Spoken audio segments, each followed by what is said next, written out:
Hello everybody, today we're going to talk about the G5 chord, or the power chord for G. And once again, it all starts with the G major scale. So if you think back to the G major scale, it went G, A, B, C, D, E, F sharp, G. When we play our G major chord, it actually only uses the first, third, and the fifth note from the scale, where it's all just going to be G, B, and D. G, D, G. So even though we're playing all 6 strings, we're actually playing 3 notes.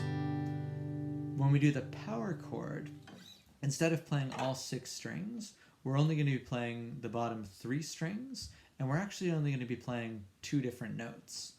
We'll start, much like the G major, we'll start the G5 on the bottom string 3rd fret, and then the 5th string 5th fret, and the 4th string 5th fret as well.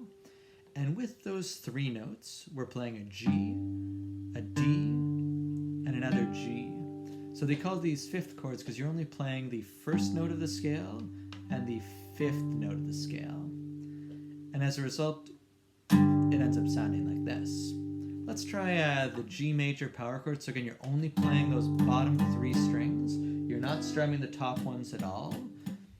And so it should just sound like those 3 there.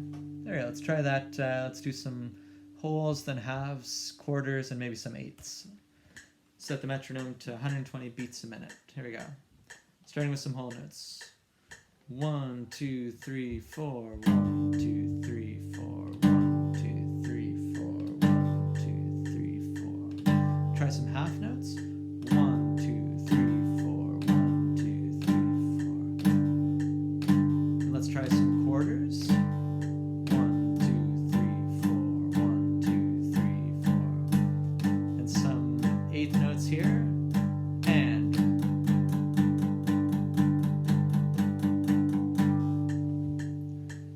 And so that's going to be our G5, and you'll notice it's going to be that same pattern in position for the other chords, but just moved up to their starting note. So for example, the C would be way up here on the 8th fret, and that would be the C5 chord, or the power chord for C, up to the 10th fret, and we'd have our D5 chord.